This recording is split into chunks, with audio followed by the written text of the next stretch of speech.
그 찬양을 서장님하고 들으면서 느끼는 게 뭐 하나님이 지금 잔치 주인이신데 우리가 이제 막 멋진 정원 대저택에서 바이올린 키고 막 하는데 저는 오늘 음식 담당이라서 막 음식을 막 준비한 음식을 내야 되는데 잘 낼 수 있겠지 막 이런 마음도 들고 손님들이 만족했으면 좋겠는데 그런 마음이기도 한데 오늘 제가 2011년도에 총신신대원 그 대학원에서 신학과정 3년을 마치고 지금 벌써 10년이 됐네요. 그래서 성주에 그 졸업을 하고 사역을 하다가 성주에 내려와서 2015년도에 그 성주 군청 앞에 웨딩에서 결혼을 했거든요. 그 없어지고 지금 주간 보호센터로 바뀌었더라고요. 그래서 15년도에 결혼할 때 이제 제가 그때까지 사역하던 진주, 경남의 진주 그 성북교회라고 100주년 된 지금 100주년 제가 초청받아서 갔다 왔었거든요. 얼마 전에.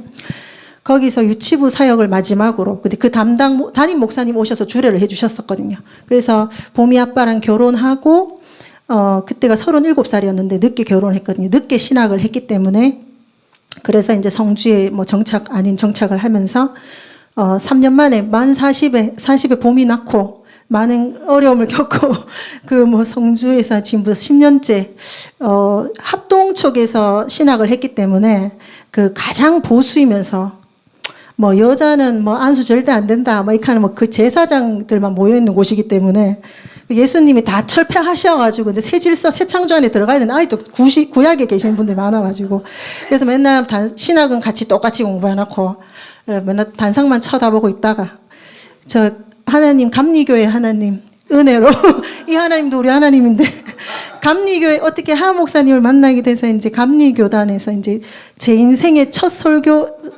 주일 설교가 설교 아니라는 게 얘들아 미안하다 그게 아닌데 이제 전교인을 상대로 진짜 설교하기는 제 인생에도 처음이고 신학 이후 10년 만에 데뷔 무대라고 할 수 있는데 하나님 잘 나오죠. 하나님 아버지 잘 나오죠. 이렇게 얘기하고 싶었습니다. 말이 길죠. 이게 자꾸 길면은 오늘 초짜 주제에 요리를 내려면 푹 끓여갖고 그냥 뜯어내면 국을 끓여왔어야 되는데 또 코스 요리를 해와가지고 오늘 막 지도도 나오고 막 바빠 죽겠는데 지금 이런 얘기 안 하려고 그랬거든요. 그래도 앞에 서는 사람이 누군지 간단하게 소개는 해야 될 것 같아서, 20살까지는 이제 통합층에 있는 장로교 다녔거든요. 거기서 청년회장도 하고, 직장 생활 따라 학원 강사하고, 대구나 서울 어디 전전하면서 신학 34살인가 신학을 할 때까지, 신학을 해야겠다 마음먹기까지 학원 강사 이렇게 전전하고 지역을 옮겨 다니다가, 그때 다니던 직장 다니면서 다녔던 게 하필 합동이어가지고 합동에서 신학을 좀 해보고 싶다 진리를 좀 알고 싶다 목사님들이 전해주는 하나님 말씀 말고 내가 그냥 연구해보고 싶다 바로 한번 은혜를 받아보고 싶다 그런 욕심 아닌 욕심이 생겨서 이제 진학을 하게 됐고 그래서 막상 가보니까 하나님만 알면 되겠다 했는데 또 사역자의 길을 또 파트타임으로 시작하다 보니까 사역하고 싶다 이런 마음도 또 들고 그렇게 하다가 졸업을 하니까 여자는 안수를 안 준다 해서 갈 길이 막힌 거예요. 안수 줘도 요즘 사역하기 힘든데 안수까지 안 주고 노예 소속도 안 돼 있고 이거는 자식을 낳아놓고 니 알아서 살아래 하고 나 모르겠대 하고 이런 거하고 똑같아서 각계전투처럼 내 혼자 그냥 어떻게 해야 될까 생각하다가 결혼도 하고 출산까지 하면서 안수도 안 주는데 딱히 이렇게 하다가 하나님이 답답하시면 시키시겠지라고 하는데 감리교회 유튜브 보고 잠깐 들렀다가 지나가는 글이 그냥 낚싯바늘에 걸려가지고 그냥 갑자기 사역자가 돼가지고 이렇게 그동안은 무슨 애 엄마 새댁인 줄 알고 있으시다가 또 놀라셨을 것 같아서 설명을 드리는 거예요. 그래서 저 유튜브 보고 잠깐 왔다가 사역을 하게 될지 개척을 할지 어디 될지 모르겠는데 예배는 드려야 될 것 같고 좀 외롭기도 하고 이렇게 잠깐 들려봤는데 괜찮네 했는 정도였는데 난 언젠간 떠날 것이다 이러고 있었는데 아무튼 하나님의 일하심은 예상을 뛰어넘고 예상 밖이다라는 생각을 오늘 말씀대로 또 고백을 하게 됩니다. 먼저 제가 소론이 좀 길었지만 죄송합니다. 자, 오늘 제목이 온 세상의 왕 하나님인데 운전을 처음 하는 초짜가 보통 하는 게 있잖아요. 제일 무서운 말. 나도 내가 무서워요. 이런 말 있잖아요. 지금 제가 첫 설교라 그랬죠. 지금 여기 첫 데뷔 무대잖아요. 제가 30분 정도 하면 될 거라고 말씀하셨는데 저도 어떻게 될지 몰라서 좀 많이 저도 제가 무서운 상태이기 때문에 최대한 정신 똑바로 차리고 준비한 대로만 하도록 하겠습니다. 자, 제목은 온 세상의 왕 하나님이라고 이렇게 정해봤는데 너무 지리적으로만 와닿을지도 모르겠다라는 생각이 들어서 부제목까지 다는 섬세함을 한번 부려봤습니다. 자, 부제목은 모든 영역의 하나님이라는 제목이고요. 정치, 경제, 사회, 문화, 예술, 교육, 의료, 과학, 기술, 언론 등등등 우리가 속한 이 세상의 모든 영역에서도 하나님이 되신다. 하나님이 왕 되심을 오늘 한번 느껴보셨으면 좋겠습니다. 자, 오늘 말씀 중에 그냥 핵심적인 장면이 뭐가 있냐면요. 요시야라는 남유다 16대 왕이 정말 종교개혁도 잘해서 제2의 히스기야라는 말까지 듣고 또 막 그 북이스라엘은 이미 망한 상태였거든요. 아수르한테. 그래서 남유다만 136년째 명맥을 유지하고 있는 중이었는데 아주 작은 나라가 되어져 버렸죠. 그래도 어떻게든 용케 멸망 안 하고 있긴 있었어요.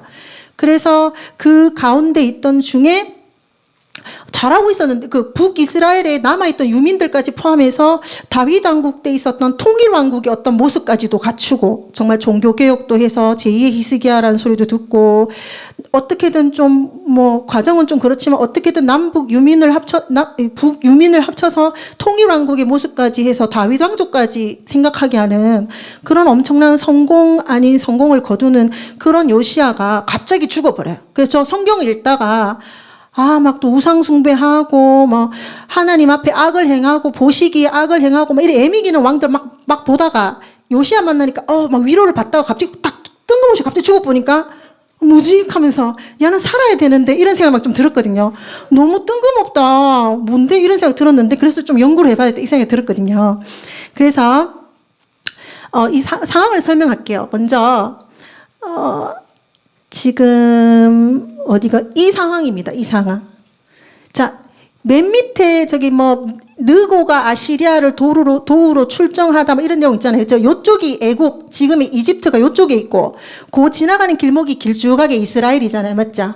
그걸 지나가면 저 위에 갈그미스라는 저곳에서 사실은 애굽과 바벨론이 한판 붙으려고 하는 상황이었어요. 이게 또 무슨 말이냐? 그 당시 고대 근동 이스라엘 주변에 가장 강자로 아수르 제국이 있었어요. 그래서 아수르가 그러니까 강하니까 북이스라엘도 멸망시켰을 거 아니에요. 그래서 남유다가 남아있는 상황인데 이 남유다가 요시야가 왕이 됐을 때는 그 아수르마저 쇠퇴기였기 때문에 막 숨이 깔딱깔딱 넘어가는 중이었어요. 그래서 다음 강자들인 속국으로 있던 밑에 애굽이랑 그 다음 타자 바벨론이 그 아수르 다음에 이 절대 패권을 차지하기 위해서 이제 2인자들끼리 결판을 한판 해야 되는 그 찰나였거든요. 아수르가 마지막 왕조가 있었는데 저기 보면 아수르 우발 2세라는 마지막 왕이 있었어요. 아직 왕이 살아있긴 있어요. 마지막 왕이. 그래서 저 사람을 중심으로 애굽에서 느고 왕이 저 아수르 우발 2세의 잔당 세력을 도와서 다시 한번 아수르 제국을 지금 숨이 깔딱 넘어가지만 산소호흡기 심장 박동기 전기 충격에 빨리 살려서 하려고 했는데 요시야가 예루살렘 저기 무기토에서 딱 발을 걸었는 거예요.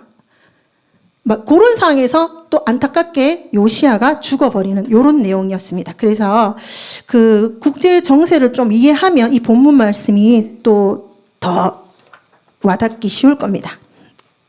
자, 열왕기 하 말씀도 같은 본문의 내용이 나오거든요. 한번 볼게요. 왕하 23장 29절 되어 있는데 개역 개정 말씀입니다. 요시야 당시에 애굽의 왕 바로느고가 아수르 왕을 치고자 하여 유브라데 강으로 올라가므로 요시야 왕이 맞서 나갔더니 애굽 왕이 요시야를 무기토에서 만났을 때 죽인지라. 요게 좀 이상해요. 좀 전까지 아수르 다 망해가는 아수르를 도와주러 가는 길이라 했는데 여기 개역은 아수르를 침략했잖아요. 이게 잘못된 거예요. 아수르 이미 다 망한 상태거든 거의. 그래서 똑같은 본문인데 표준 세번역 보면 진짜 제대로 설명하고 있어요. 그가 다스리고 있던 때에 이집트 왕 바로느고 왕이 아시리아 왕을 도우려고 이미 다 망해서 숨만 쉬고 있는 아수르 마지막 왕을 도우려고 가는 길에 바벨론으로부터 도우려고 가는 길에 요시야 왕이 또 그를 탁, 야, 어디 가노? 이렇게 딱 잡았는 거예요. 그래서 이 상황에서 이제 요시야가 죽는 장면이죠.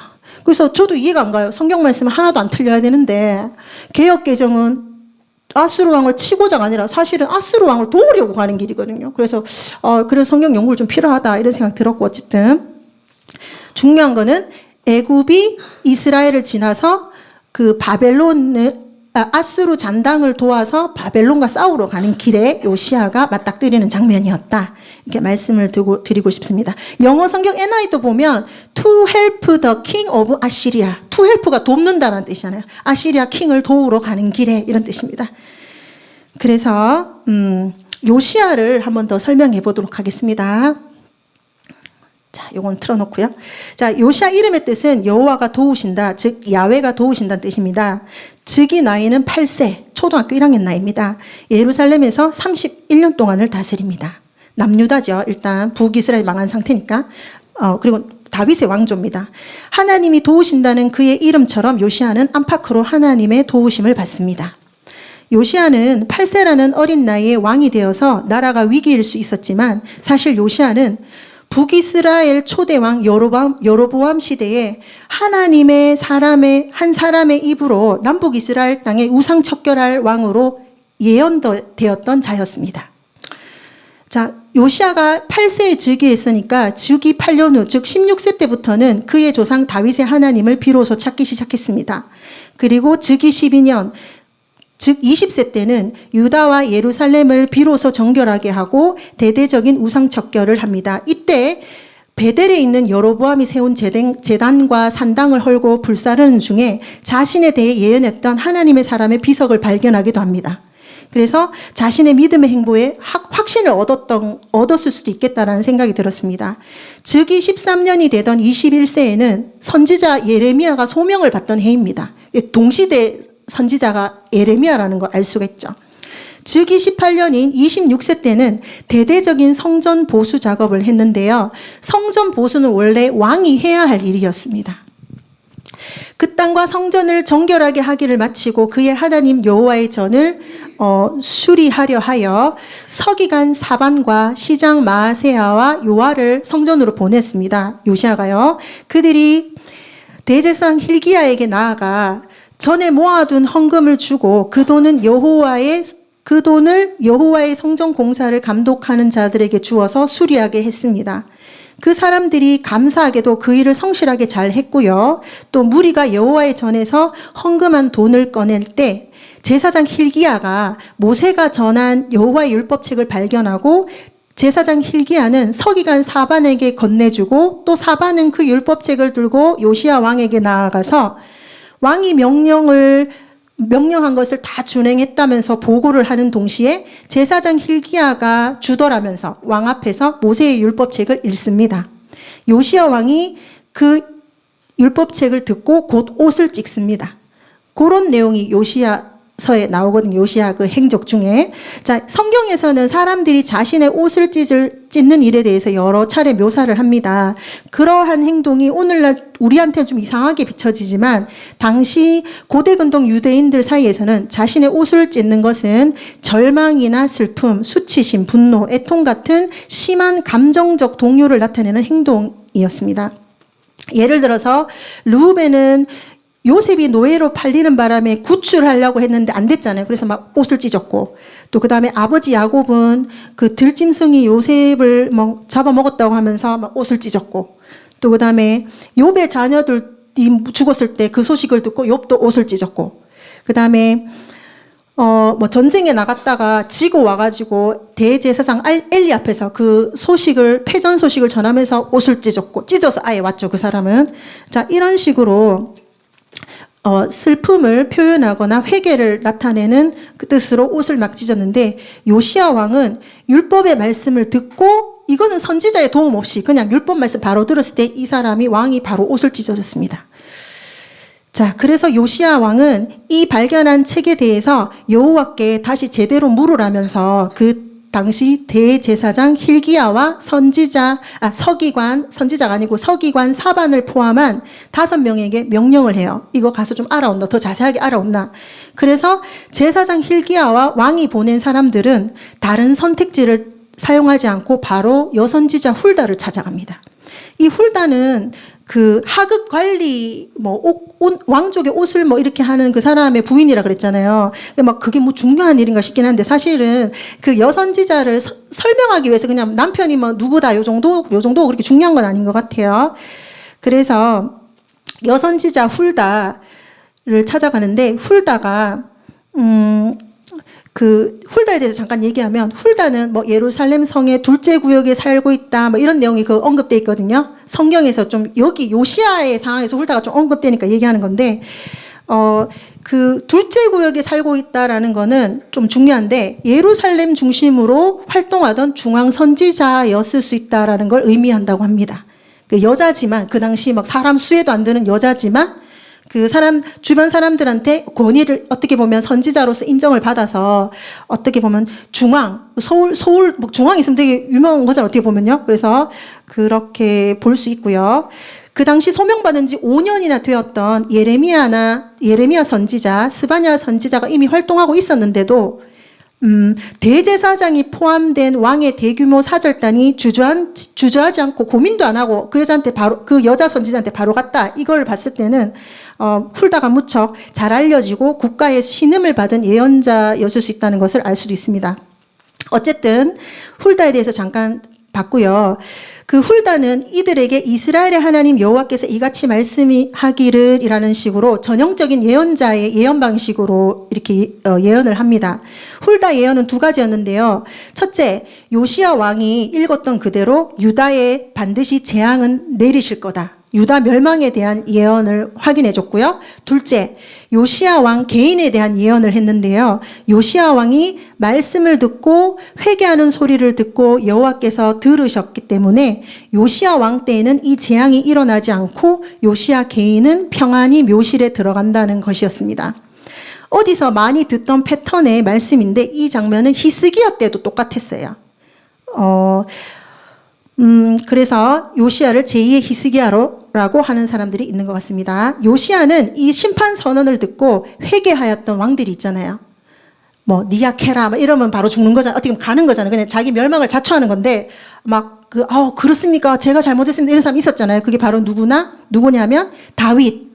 잘못했다 했을 때 어디 내가 왕인데 네가 와서 잘못했다 마냐 이러면 그냥 가는 거잖아요. 근데 제가 잘못했습니다 이렇게 했잖아요. 그죠? 바로 깨갱 하는 그 겸손. 높다가도 바로 꼬꾸라지는 그 준비된 자세. 맞다. 정신 들면 바로 해야 되죠. 내가 정신을 잃었나 봐 이렇게 얘기하면서 정신 차려야지 하면서 이렇게 해야 되죠. 자, 그래야 사는 겁니다. 그래서 이랬던 사람이 다윗이 있었고 또 아합도 또 의외로 있었어요. 아합한테 누가 선지자 와서 딱 하니까 되게 악한 왕이었거든요. 갑자기 풀이 죽어가지고 막 삐졌는 것처럼 이게 좀 약간 얼라 같은 느낌이 들긴 하는데 좀 이렇게 좀 약간 기죽은 모습은 또 했고 그랬고 또 히스기야도 마찬가지잖아요. 자, 훌다가 이 요시야에게 전한 이런 종류의 예언은 다윗 때 나단 선지자, 아합일 때 엘리야 선지자, 히스기야일 때는 이사야가 전했었습니다. 요시야 그리고 당시 가장 영향력 있는 선지자들이 왕에게 전한 내용을 여선지자 훌다가 요시야 왕에게 전한 것을 보면 훌다 이름이 뭔지 아세요? 뜻이? 족제비란 뜻이에요. 사람 취급도 못 받는데 이름도 족제비야. 그 다른 사람 남자면 멋지잖아요. 여호와는 은혜로우시다. 여호와는 구원이시다. 도움이시다. 근데 여자 훌다 선지자 이렇게 막 열심히 사역하는데 족제비. 나도 자식을 낳았지만 내 자식은 쪽제비야 이렇게 할 수는 없을 것 같은데 하여튼 아무튼 여자가 사람 취급받지 못하던 그 당시에서도 이름에 또 쪽제비인 이 하대받는 여성의 모습이었지만 또 이 가장 훌륭했던 정말 요시야 왕 옆에 이 여성의 몸으로 그렇지만 가장 영향력 있는 선지자 훌다가 있었다는 사실 또 한번 지켜볼 수 있습니다. 아무튼 이 훌다의 예언을 통해 율법 율법책의 말씀이 사실이라고 확신하게 된 요시야는 백성들을 모아서 내만 듣고 은혜를 받고 끝나고 회개하고 끝날 게 아니라 사람을 막 모읍니다. 또 왕의 쉽게 할 수 있는 일이잖아요. 권력이 있으니까. 딱 모아가지고 언약을 갱신하고 이스라엘과 유다 땅에 모든 이방 신상과 산당을 제거하고 또 그동안 없었던, 안 하고 있었던 유월절을 준수하는 등 종교개혁을 힘있게 실행하게 됩니다. 왕하 23장 25절은 요시야와 같이 마음을 다하며 뜻을 다하며 힘을 다하며 모세의 모든 율법을 따라 여호와께로 돌이킨 왕은 이전에도 없었고 후에도 그와 같은 자가 없었더라라고 평가합니다. 보통은 뭐 하나님 보시기에 정직했다 요 정도로 칭찬하는데 뭐 이전에도 없고 이후에도 없고 이 정도까지 더 평가가 좀 더 붙여진 왕은 요때 요시야인 것 같거든요. 아무튼 이렇게 강력한 종교개혁을 한 요시야 왕의 옆에는 그의 영적 지도자로 함께 있었던 뭐 선지자 훌다 같은 사람도 있고 그것을 보면서 한 사람의 지도자가 온전히 서기까지 영적 동력자가 얼마나 중요한지도 볼 수 있습니다. 정리하자면 요시야의 종교개혁의 첫 단계는 바로 율법책의 발견이었고 그 다음 이렇게 훌다 선지자의 예언의 시작으로 요시야의 종교개혁은 이제 서막을 막 연 거죠. 이렇게. 자, 유다와 예루살렘 백성, 장로, 제사장, 레위인, 남녀노소를 불문하고 다 여호와의 전에 불러 그들의 귀에다가 율법을 낭독합니다. 막 카드라 막 전해줄 거 없이 그냥 너가 다 모여봐. 그럼 귀에다 바로 얘기해 주는 거지. 야, 덧붙이지 말고 바로 들어. 이렇게 막 한 거죠. 자, 어때? 막 이렇게 한 거죠. 자, 바로 들어야 돼. 하면서 이렇게. 자, 북이스라엘은 113년 전에 이미 요시야 시기에 이미 113년 전에 망해 있는 상태였기 때문에 아마 북이스라엘 유민들도 모였던 것 같습니다. 요시야 왕은 자기 처소에 서서 여호와 앞에 언약을 세웁니다. 마음을 다하고 목숨을 다하여 여호와를 순종하고 그의 계명과 법도와 율례를 지켜 이 책에 기록된 언약의 말씀을 이루리라 하면서요. 이 말은 즉 자신이 더 이상 왕이 아니라 율법책에 쓰인 말씀을 자기 위에 둠으로써 율법의 권위 아래 순종하는 대리자로서 자신의 위치를 인정하는 겁니다. 즉 자기가 왕이 아니라 하나님께서 이스라엘의 진정한 왕이시라는 고백과 함께 자신을 하나님의 대리인으로 대리 통치자 왕으로 인정하는 거죠. 역대 왕들이 저질렀던 교만의 죄, 즉 세상 제국들의 왕들과 다를 바 없었던 제왕적인 삶을 내려놓고 요시야 자신은 원래 주인이시고 한 분 왕이신 하나님의 자리를 돌려드리는 그런 개혁을 한 것입니다. 백성들도 요시야 시대에 언약을 따르고 여호와께 복종하기로 함께 언약을 합니다. 그리고 요시야는 유월절 절기를 성대하게 거행하는데요. 이것은 요시야 종교개혁의 정점이었습니다. 유월절이 뭡니까? 이스라엘 백성들이 애굽의 노예로 있던 당시 장자의 죽음 재앙에서 어린 양의 피를 문설주에 바르지 않은 집은 장자가 죽고 양의 피를 바른 집은 죽음의 사자가 넘어가서 살았던 것을 기념하는 거지 않습니까? 그 절기지 않습니까?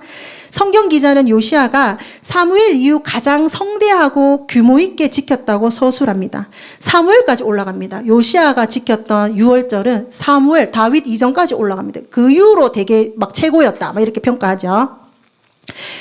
지금까지 말씀드린 거는 요시야 시대의 국내 상황에 대해 살펴봤는데요. 그 다음 요시야 시대 국제 정세를 보면 그것도 하나님의 도우심이 있었다는 걸 볼 수 있습니다.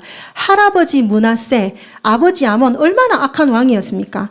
그때는 그래도 아버지 므낫세는 하나님 보시기에 할아버지 므낫세, 아버지 아몬은 뭐 하나님 보시기에 악한 왕이었지만 국제 정세로는 아수르가 펄펄 살아있던 때라서 기도 못 피고 있었다면 요시야 왕이 즉위할 때는 그래도 그 중동 지역 패권을 쥐고 있던 아수르가 막 숨이 꼴딱꼴딱 넘어가는 쇠퇴기라서 아수르에게는 사실상 멸망당해서 속주 정도로만 존재하던 북이스라엘까지 남유다가 포섭하고 뭐 이렇게 하는 종교 개혁을 하고 뭘 요시아가 뭘 하든지 간에 그 아수르가 여기까지 신경 쓸 겨를이 없는 거예요. 자기도 지금 멸망 직전에 있어서 막 내분이 일어나고 막 그런 안팎으로 시끄러운 상태였기 때문에 저 멀리 떨어진 저 조그만 뭐 남유다에서 막 요시아가 개혁을 하든 말든 정신이 없는 상황이었기 때문에 이런 국제 정세도 요시아를 도와줘서 힘있게 종교 개혁 뭐 이런 것들을 뭐 언약 갱신 이런 걸 또 할 수 있었던 거죠. 자, 그 요시야가 남유다 16대 왕 아닙니까? 제 3대 왕이 누구였죠? 3대 왕은 솔로몬이죠. 왜? 사울이 어쨌든 사울 1대, 다윗 2대, 3대 솔로몬이잖아요. 사실 솔로몬이 데려온 그 수많은 이방 여인들, 결혼했던 그 이방 여인들이 가져왔던 그 우상들이 그 우상 숭배가 돼가지고 16대 요시야 왕에 이르기까지 세대를 거듭하면서 그 우상 숭배가 전통이 되고 관습이 되면서 얼마나 또아리 틀고 있었겠습니까? 그걸로 먹고 사는 이권 세력들도 있을 거고 권력자들도 있을 거고 대대로 이어지고 굳혀지고 자리 잡은 우상숭배 카르텔을 깨고 종교개혁을 이루었다는 것은 말처럼 쉬운 건 아니에요. 막 정권이 다른 지역 가서 다른 정권을 외치는 게 쉽습니까? 그거 진짜 안 그렇습니까? 막 예를 들면 그렇다는 거죠. 아무튼 요시아가 왕의 자리에 있다고 해도 개인의 개혁 의지만 있다고 할 수 있는 것도 결코 아닌데 하나님의 도우심으로 국내외 상황도 좀 도와줘서 요시아의 종교개혁은 급물살을 탔던 겁니다. 농사 짓는데 농사 기술만 있다고 농사 되는 게 아니지 않습니까? 뭐가 도와줘야 되죠? 날씨, 온도, 기후 같은 주변 상황이 도와줘야 또 농사도 잘 되듯이 요시야가 여호와 보시기에 정직하게 행하고 그의 조상 다윗의 길로 걸으며 좌로나 우로나 치우치지 아니한 가운데 종교개혁을 그런 업적들을 이룰 수 있었던 것은 바로 요시야 자신도 하나님께서 준비하신 자였기도 하지만 안으로는 그를 돕는 성전 세력들 또 훌다와 같은 예레미야와 같은 참 선지자들이 있었고 밖으로는 북이스라엘을 멸망시켰던 그 당시 강대국 악시리아가 자기도 존폐 위기에 처하는 상황이 되면서 아무튼 이렇게 모든 일이 합력해서 잘 이루어지고 있는 상황이었습니다. 그런데 그러던 중에 성전을 잘 이렇게 하고 뭐 정결히 하고 잘 우상 척결하고 잘 됐는데 갑자기 그 일 후에 갑자기 애굽에서 바로 누고가 지나간다는 거예요. 그 요시아가 여기 한 본문을 다시 보겠습니다. 자, 보면요. 이렇게 되어 있습니다. 요시아가 몸을 돌이켜 뭐라고 했기 때문에 몸을 돌이켜서 나오죠. 자, 35장 21절 봅니다. 느고가 요시아에게 사신을 보내어 이르되 유다 왕이여 내가 그대와 무슨 관계가 있느냐 내가 오늘 그대를 치려는 것이 아니요 나와 더불어 싸우는 족속을 치려는 것이다. 즉 내가 오늘 유다 너거를 치러 온 게 아니고 너거를 지나가서 저 위에 바벨론하고 싸울 거다. 그런 얘기를 하고 있고 하나님이 나에게 명령해서 속히하라 하셨은즉 하나님이 나와 함께 계시니 그대는 하나님을 거스르지 말라 그대를 멸하실까 하노라 하나 요시아가 몸을 돌이켜 떠나기를 싫어하고 오히려 변장하고 그와 싸우고자 하여 하나님의 입에서 나온 느고의 말을 듣지 아니하고 결국은 죽게 됩니다. 뭐 이들 사정이 다 있는데요. 뭐 상황을 다 성경 읽으면 아실 겁니다. 싸움을 오히려 유다 요시아가 걸고 근데 못 지나간다고 걸고 그 애굽 왕은 오히려 싸움을 안 할라 해요. 오히려 나 니하고 안 싸운다 뭐 이렇게 오히려 친절하게 얘기해요. 물론 사신을 보내서 얘기하지만 느고의 입을 통한 하나님의 말씀을 들은 요시아의 반응은 어땠습니까? 어떻게 했다 그랬죠? 변장까지 하고 몸을 돌이켜 떠나기를 싫어하고 막 변장까지 해가면서 그냥 나가면 안 되겠다. 낸 줄 아니까 변장해야지. 선글라스 끼고 가발 쓰고 막 이렇게 간 거예요. 뭐 죽으려고 별 난리 부르스를 치고 있어요. 내가 보니까. 자, 그거 아시나요? 나 같으면 그럴까요? 예, 안녕하세요. 집에 가서 집에 가야지. 감사 이렇게 했을 것 같은데. 자, 그거 아시나요? 열왕기서와 역대기 내용이 거의 비슷하잖아요. 맞죠? 똑같은 내용인데 이름 살짝 바뀌고 뭔데 정신없게 막 이랬잖아요. 근데 열왕기서는 왜 성경에는 똑같은 내용 왕들 이야기를 열왕기서도 또 있고 역대기도 또 있냐면 이유가 다 있는 거예요. 열왕기서는 왜 우리가 하나님한테 벌을 받아서 이렇게 망해가지고 포로 생활을 하면서 이렇게 다 흩어졌어야 됐지, 왜 멸망해야 됐지라는 거에 대한 것을 물음을 던지면서 우리가 하나님께 우상 숭배하고 죄를 지었지라는 자기 반성문적인 내용으로 그 왕들의 잘못을, 그 사건들을 정리해 놓은 게 열왕기라고 하면, 그러니까 솔로몬 밧세바 사건도 안 좋은 일이잖아요. 죄 짓는 그것도 다 열왕기에 적혀 있어요. 근데 역대기는 똑같은 다윗의 이야기인데도 솔로몬 밧세바 얘기 없어요. 잘못은 싹싹 다 빼는 거예요. 그걸 아셔야 되는 게, 역대기는 어떤 관점에서 썼냐면 이미 망해가고 포로로 막 지내다가 이제 정체성이 혼란이 온 이스라엘 백성들을 모아서 우리가 그럼 누구냐?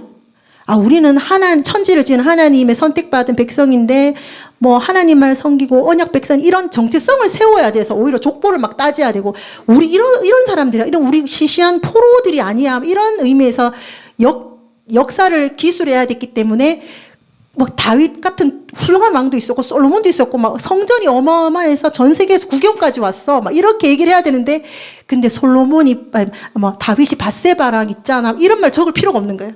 그래서 열왕기서를 적은 목적과 역대기를 적은 저자의 의도가 조금은 다르다는 걸 했을 때도, 그럼 역대기는 좀 좋은 내용으로 적는 거잖아요. 잘못은 빼고. 그럼에도 불구하고 이렇게 표현해놨어요. 요시야가 몸을 돌이켜 떠나기를 싫어하고 오히려 변장까지 해서 그와 싸우기로 했다, 이런 식으로 좀 부정적인 표현을 썼는데 이 표현을 어디서 봤냐 하면, 우리 북이스라엘 중에 아하방이 있었잖아요. 아하방이 변장하고 싸웠다, 이런 내용이 있었거든요. 그거를 표현하는 표현을 빌려와서 썼다는 건 약간 이 사건에 대해서 좀 부정적으로 본다, 이 뜻이거든요. 요시야가 변장까지 하면서 굳이 그 무깃도에서 느고와 맞서서 싸워가 죽는 게 이게 안 좋았다는 뉘앙스로 이렇게 표현했다고 볼 수 있는데요. 아무튼 요시야의 이 갑작스런 죽음을 보면서 좀 안타까운 게 뭐냐 하면, 이스라엘의 하나님이 주변 열강도 다스리고 계시는 온 세상의 통치자이신 하나님을 알지 못했고 인정하지 못했던 편합한 신앙을 가진 것 때문이 아니었나, 이런 생각을 좀 해봤습니다. 자, 보면요. 지도를 좀 볼게요. 제가 역사를 정말 안 좋아하는데 왜 이 본문을 했을까 막 자책도 하면서 그래가지고, 자, 처음에 있잖아요. 막 성경 읽다 보면 막 군대가 막 외국 군대가 쳐들어갈 때 막 아람 군대 온다 그러잖아요. 사실 길쭉한 이스라엘 위쪽에 아람이 있었어요. 아람이 그 당시에 좀 강대고 있었고, 아람을 잡아먹은 게 아수르예요. 아수르가 그 고대 근동을 패권을 강자로서 이제 차지하면서 북이스라엘이 망하거든요. 그러던 중에 또 그 아수르를 망하게 한 게 바벨론이에요. 그 바벨론이 남유다를까지 망하게 한 거예요. 그리고 나서 그러면은 그 바벨론은 또 누구한테 망하냐? 바사라고 나오는 거 있잖아요. 바사. 페르시아한테 또 망해요. 그 바사는 또 누구한테 망하냐? 나중에 그리스 로마한테 망해요. 막 헬라 그리스한테 또 망해요. 그렇게 하면서 신약까지 이어져 오는 거잖아요. 맞죠? 그래서 지금 시기는 어쨌든 아수르가 죽어지고 다음 강국인 바벨론이 그 근동 패권을 차지하는 그 가운데 있었던 건데, 아무튼 자, 여기 지도 잠깐 보시면요. 아수르 제국 영역이 이 정도 됩니다. 이스라엘을 포함해서 이 정도까지 영역을 확장했고요. 자, 아수르는 정말 잔인한 나라예요. 우리도 일본 식민 그런 거 안타까운 일도 겪었지만, 얘들 말도 하기 싫지만 어쨌든 아수르는 그 나라 존립 자체가 비즈니스가 전쟁이에요. 전쟁. 그러니까 농사 짓고 열심히 살아서 자급자족하는 그런 개념이 없고, 다른 나라 잘 살고 있는 사람 망가뜨리고 가정 깨고 거기서 돈 가져오고 잡아오고 노예 만들고, 그렇게 해서 나라 경제를 운영하는 거니까 마인드 자체가 파괴적이에요. 엄청 잔인한데, 자기들한테 반란을 일으키거나 저항하고 하면 어떻게 했냐면, 대나무 꼬챙이에 닭꼬지 꽂듯이 막 여자 남자 시체 꽂아가 전시하고 보여주고 이렇게 세워놓고, 또 살아있는 사람 피부 가죽을 벗겼어요. 너가 우리한테 달라들면 이렇게 된다 하면서. 그러니까 그 니느웨 가서, 그 아수르의 수도가 니느웨잖아요. 그렇게 가라고 했을 때 안 간다고 했던 이유가, 저런 멸망해도 싼 나라다 하면서 절대로 거기 가서 내가 멸망 선포했고 회개하면 안 되지 않냐라고 해서 안 가려고 했던 사람 누구죠?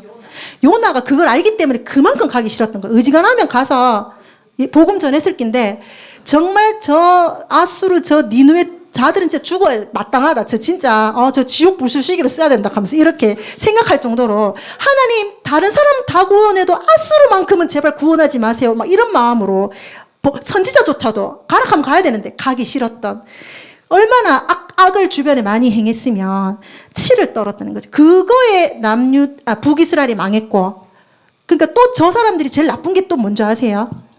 그 육체적인 고통도 고통이지만 그 지역 살던 사람을 자기 나라나 그 근처로 강제 이주시켜버리고 그 지역 살던 사람은 다시 그 지역에 살게 해서 이제 완전 뭐라 그럴까, 민족 말살을 하는 거예요. 완전 민족을 섞어버려, 혼혈 만들어버려서 그 예수님 시대에 사마리아 사람들하고 상종 안 한다 했던 이유가 뭐냐면 그 지역에 남아있던 사람들이 혈통적으로 옳은 이스라엘 사람이 아닌 거예요. 저 외국에서 온 외국 사람들이거나 좀 몇 명 남아있다가도 그 사람들하고 결혼했고 혼혈, 완전 정체성이 뭐 하나님을 믿는 야훼 신앙이 아닌 좀 외국인 한 가지였기 때문에 그렇게 사람들이 경멸했다. 이런 게 있거든요. 아수르가 그렇게 악했어요. 아무튼 그래서 제가 이럴 줄 알기 때문에 웬만하면 설교를 준비한 대로만 읽어야 되는데 자꾸 저도 무섭습니다. 녹화까지 하니까 지금 큰일 났네요. 녹화해서 건질 게 있는지 모르겠습니다. 자, 아무튼 제가 준비한 대로 읽겠습니다. 야훼 하나님은 이스라엘 유다만의 하나님이시기에 요시아가 생각할 때 그랬던 것 같아요. 우리 야훼 하나님은 이스라엘 유다만의 하나님이시기에 애굽 바로 너고 네가 뭔데 우리 하나님 입에 들먹거리 샀노? 이런 마음 먹었겠죠. 야, 우리 하나님이다. 지금 장난치나? 뭐 이랬겠죠. 그래서 우리 유다만의 하나님이시니까 우리한테만 말씀하셔야 되고 우리한테만 역사하셔야 되는 그런 지극히 제한적인 신앙을 가지지 않았을까. 그리고 우주와 천지 만물을 만드시고 주관하시는 전능하신 하나님을 요시야 자기 생각 속에 자기 나라와 민족 속에만 가두려고 했던 그런 좁디 좁은 인간의 생각으로 하나님을 믿어왔던 게 문제였지 않을까, 그런 생각을 하게 되었습니다. 자, 근데 어떻죠? 그 시대 주변에 대해서 예언을 한 그 이스라엘 살던 예언자들이 주변 나라에 대해서 그 강대국들이 예언도 했어요. 자, 나옴이라는 사람의 1장에서 또는 이사야서 18장에 보면 아수르 너 지금은 떵떵거리고 막 대단한 것 같지? 너 망할 거야. 니느웨 망할 거야. 이렇게 했고, 이사야 13장, 예레미야 51장에도 보면 이 사람들 지금 그 당대 선지자들이잖아요. 근데 아수르를 잡아먹을 또 다른 강대국 바벨론, 너도 지금 막 세계가 네 거 같지? 전 세계가 네 거 같지? 아니야, 너도 망할 거야. 이렇게 얘기했고, 다니엘서 11장 보면 바벨론을 또 멸망시키고 잡아먹었던 바사 페르시아에 대한 예언도 또 있어요. 그만큼 하나님은 요시아는 몰랐겠지만 이스라엘뿐만 아니라 주변 열강까지도 다스리고 멸망과 흥망성쇠를 다 하나님 손에 쥐고 계셨다는 거, 역사의 주관자였다는 거 요시아가 알았으면 얼마나 좋았을까. 조금 이런 말 해도 좀 모양은 안 살지만 좀 안타까운 게 묻지 않잖아요. 지금 하나님, 제가 애굽 누고가 지나간다 하는데 이거 괜찮을까요? 이러면 내가 막을까요? 왜 내가 여기서 죽어볼까요? 왜 이렇게 물어봐야 되잖아요. 근데 안 물어봐요. 그래서 오죽 답답하면 하나님이 상대편인 적군의 입을 통해서 야, 하나님이 내보고 가라겠다. 제발 좀 믿어도 하면서 이런 식으로 가는데도 어이없네 하면서 이러다가 죽었잖아요. 어쨌든 간에 지금 근데 아무튼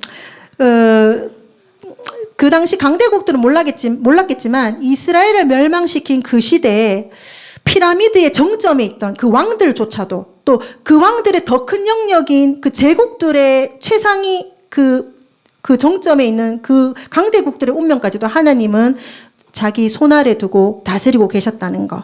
오늘날 우리는 어떻습니까? 하나님은 필요하시면은 당나귀의 입을 빌려서도 말한다고 성경에 나와 있잖아요. 당나귀가 사람입니까? 그 당나귀 입으로도 야, 그러지 마라 좀 이렇게 할 수 있잖아요, 하나님은. 그리고 심지어 돌들로도 하나님이 하시고자 하면 무생물인 돌들로도 역사하실 수 있는데 왜 꼭 우리는 나를 통해서만 일해야 한다. 교회 안에 또는 갇혀 계시는 하나님을 믿고 있는지 아는지, 또 교회가 아니라도 내 어떤 인생의 바운더리, 철학, 내 경험 요 안에서만 역사하시는 그 하나님으로만 믿고 있지 않는지 한번 살펴봤으면 좋겠습니다. 실제로 하나님께서는 나중에 바벨론 다음으로 바사 고레스 왕, 즉 페르시아에 저거잖아요. 그 고레스 왕을 통해서도 유다 백성들을 막 1차 귀환시킬 거라, 이렇게 이방의 제국의 왕을 통해서도 일하시잖아요. 그러니까 하나님의 일하는 방식은 생각지 못한 방식으로 일하시잖아요. 그리고 역사의 주관자이신 우리 하나님은 우리가 생각하지 못하는 방법으로 그렇게 일하는 거를 알 수가 있고 우리가 믿어야 될 것입니다. 요즘 우리가 읽고 있는 할레스비 그 기도라는 책, 제가 수요예배 때 이거 참 공감을 했던 부분인데요. 당신은 자신이 생각한 방식대로 또는 자신이 기대한 것들을 받지 않은 경우에는 하나님이 당신의 기도에 응답하지 않으셨다고 생각한다. 책 오 할레스비의 기도 25쪽 이렇게 나와 있잖아요. 이것도 같은 말이잖아요. 아무튼 간에 우리가 얼마나 자신의 방식대로 하나님을 재단하려고 하고 그런 방식의 신앙생활을 해야 안정감을 느끼고 그런 경향이 많은지 말해주는 대목인 것 같습니다.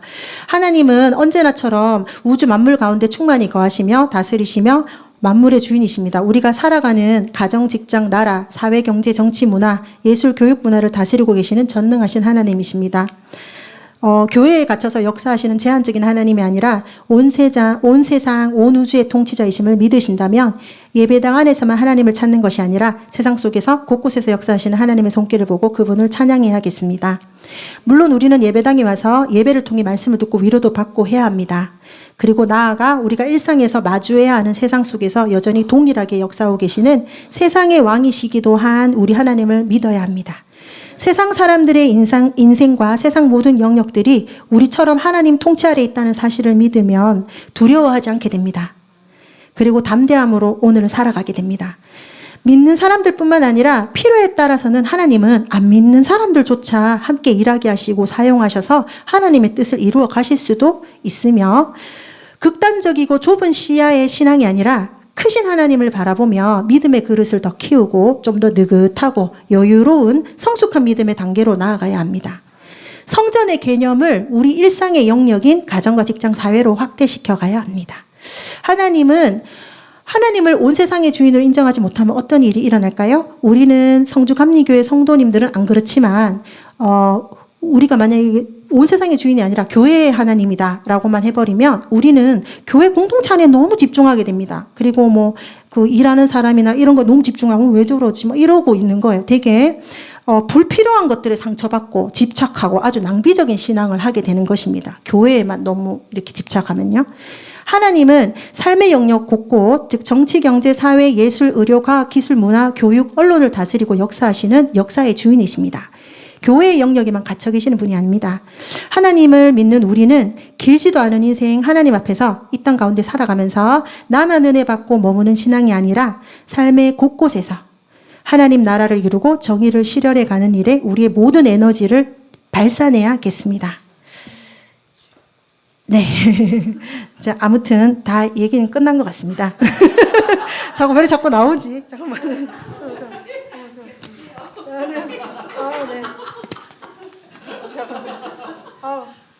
자, 간단하게 요시야 사후 얘기를 좀 해드릴게요. 실제로 요시야가 죽고 나서 바벨론을 치러 올라갔어요. 바로 느고가. 영어로는 네코거든요. 영어로 네코. 네코가 석자다 좀 비키라 이렇게 했잖아요. 근데 요시야가 안 된다 해갖고 지가 죽고 막 이랬잖아요. 그래서 네코가 석자 급했던 애구방이 막 갔어요. 좀 아무 상관없는데 갔겠나 싶긴 해요. 왜냐하면 바벨론이 그쪽 다 잡아먹으면 어차피 애굽으로 또 진군해 올 거잖아요. 어쨌든 2차 매간이 싹을 잘라야 되겠다 싶어서 아수르 도와줄 겸 또 다음에 자기까지 칼 들이대는 일 없도록 아예 싹을 자르러 올라가는 길이었던 것 같아요. 자, 그때 요시야가 죽고 나서 바로 누고가 올라가서 갈그미스에서 전투를 해가지고 일단 1차전에 무승부예요. 그 2인자들끼리 이제 한번 붙어보니까, 만만치 않은 일이 된 거예요. 다음에 보자, 이래 된 거예요. 그래서 애굽왕 바로 누가가, 한번 무승부하고 다시 내려가요. 애굽으로 가야 되잖아요. 가면서 또 어디 지나가요? 예, 유다 지나가잖아요. 그건 이미 초성 치르고 난리 났어요, 거기는. 그래갖고, 사람들이 그 다음 왕으로 누굴 세웠냐면, 요시야의, 넷째 아들이거든요. 여호아스를 왕으로 세워서 그 마중 보냈거든요. 인자. 저 자세로, 안녕히 가세요. 마중 보냈는데 니 온나? 니 안 되겠어. 니 생각보다 똑똑해 보이는데 니 안 돼. 좀 덜 떨어지네. 둘째 아들 엘리야금을 왕으로 세우고 이제 얘가 우리 애굽왕하고 좀 잘 지낼 것 같, 애굽 말 잘 들을 것 같으니까 다시 얘를 세우고 이렇게 그거 하고 갑니다. 저 그 나라로 다시 돌아갑니다. 그리고 엘리야김을 여호와김으로 강제로 개명시켜 놓고 애굽으로 느고가 돌아가죠. 그건 무슨 뜻이냐? 이름을 바꾼다는 거는 니 내 손 안에 있다 이 뜻이거든요. 그러니까 니 내 이제 내 지배 아래 있다. 내가 이름을 정해줬어 이런 거 있잖아요. 아담이 동물들한테 이름 지내준 뭐예요? 내 관리 안에 다스리는 내 관리 아래 있다는 거잖아요. 그래서 엘리야김의 이름을 엘리야김으로도 왕을 바꾸기도 하고 요아스는 끌고 가거든요. 그다음에 이름도 요아김으로 바꿔놓고 갑니다. 섭정왕으로 뭐 그런 거죠. 식민지 네 그걸로 해놓고 4년 뒤에 애국과 바벨론이 다시 전쟁을 하거든요. 다시 2인자끼리 붙어가지고 이번엔 진짜 바벨론이 이깁니다. 그래갖고 이제 그 다음 아수를 이어 바벨론이 그 지역 이제 강자가 되는 거죠. 아무튼 사실상 16대 왕이었고 그 다음 왕으로 4명의 왕이 더 이어지지만은 요시야 왕을 끝으로 사실상 유다는 망한 거나 마찬가지입니다. 왜냐하면 그 다음 왕들 다 4명 합쳐봐야 23년밖에 통치기가 안 되거든요. 뭐 쪼매하다 석 달 하다 죽고 뭐 거의 다 바벨론으로 끌려가고 11년 하면 많이 하고 뭐 이런 식으로 하다 끝나는 거거든요. 자, 우리는 아무리 그동안 하나님께 받은 너무 시간 죄송합니다. 어떻게 빨리 집에 갈까요? 빨리 할게요. 자, 예. 아, 그렇구나. 승난 것 같은데 괜찮으세요? 승나시면 천천히 해서. 알겠습니다. 자, 우리는 못 알아들으면 제가 방언으로 합니까 지금? 좀 알아들으셨으면 좋겠어요. 감사합니다. 네, 할렐루야. 자, 우리는 아무리 그동안 하나님께 받은 은혜가 많고 기적 같은 간증거리를 가지고 있으며 신실하게 믿음의 여정을 걸어왔다고 해도 나의 믿음의 경험과 기도의 그 응답들이 오히려 지금 오늘을 살아가는 데 있어서 하나님을 계속해서 알아가고 하나님의 일하시는 방식에 도리어 걸림돌을 대는 것이 아닌지 생각해 보아야겠습니다. 이제까지의 믿음의 성취가 앞으로의 신앙의 여정 또한 보장해 주지 않습니다. 어제의 믿음의 방식이 오늘은 하나님의 뜻과 상충될 수 있음을 생각하며 신정 아래의 왕정으로 살아야만 하는 사명이 있던 요시야처럼 우리 또한 우리의 삶의 주인이 내가 아니라 하나님이 주인이 되시는 삶을 살기 위해 매 순간 너무나 합리적인 판단이 드는 그 순간에조차 우리는 하나님께 물어보는 겸손한 신앙인이 되어야겠습니다. 이것은 부드러운 권면이 아니라 그렇게 하지 않았을 때 죽임을 당했던 요시야의 결론을 보면서 드리는 말씀입니다.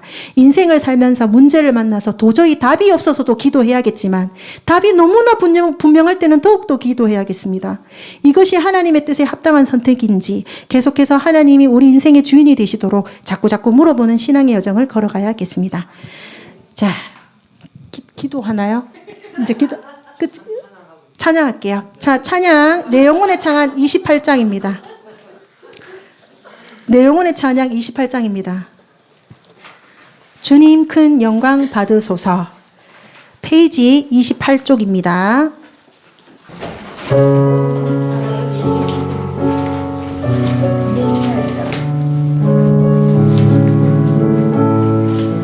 주님 큰 영광 받으소서.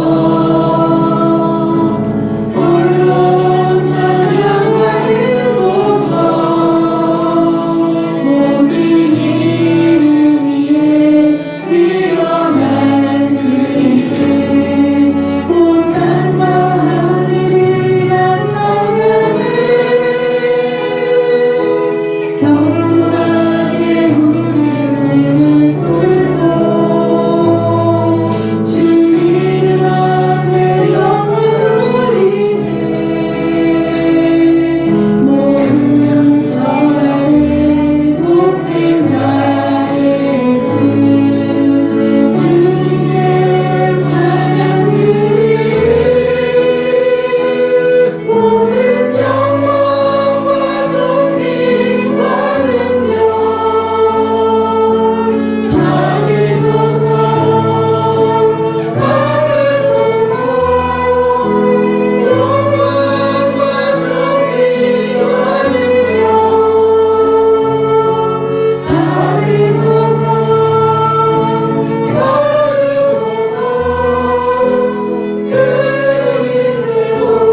교회가 산 증인이잖아요. 이 교회가 지금까지 오기까지 하나님의 도우심 없이는 또 말씀 사역자로 세워주시는 하 목사님 가정이 그 헌신이 없었다면 또 오지 못했던 그 믿음의 여정이었습니다. 그 모든 것이 하나님이 하셨지만 또 앞으로 하실 일을 기대하면서 또 해야 할 일이 얼마나 많습니까? 우리 각자 주시는 마음대로 교회를 위해서 이 시간 같이 기도하겠습니다. 기도하시겠습니다. 하나님 아버지 감사합니다. 우리 성주방리 교회를 세워주시고 또 아버지 교회 이르기까지 하나님께서 좋지 않은 이렇게 크신 영광을 특별히 보여주시길 감사드립니다. 이곳에 모인 성도 한 분 한 분을 축복합니다. 하나님 이 시간 아픈 곳이 낫게 하시고 마음의 상처와 위로를 받게 하시고 죄된 부분들이 예수 그리스도로 치유받게 하시고 다시는 넘어지지 않게 하시고 또 아버지 연약한 손들을 붙잡아 주시고 가족들을 붙잡아 주셔서 하나님의 도움과 앞으로 힘있게 성결할 수 있는 그런 전충기지가 될 수 있는 성주감리교회가 될 수 있도록 좀 축복하여 주시면서 세워주시는 하지만 목사님 가정과 하나님 앞으로 목회 인정 가운데 함께 하셔서 또 동반자들과 함께 하시고 성도님들과 함께 하셔서 이 교회가 계속해서 하나님의 뜻 가운데 주님의 복음을 전하고 하나님의 살아계시는 온 세상 열방을 전하는 데 부족함이 없도록 하나님 넘치는 은혜를 가하여 주시옵소서. 예수 그리스도 오늘이 우리와 함께 하시고 성령님의 능력이 이 시간 함께 하여서 하나님 아버지 우리의 생각과 우리의 경험과 우리의 지식을 뛰어넘어서 아버지 그렇게 역사하시는 하나님의 아버지 그 역사를 기대합니다.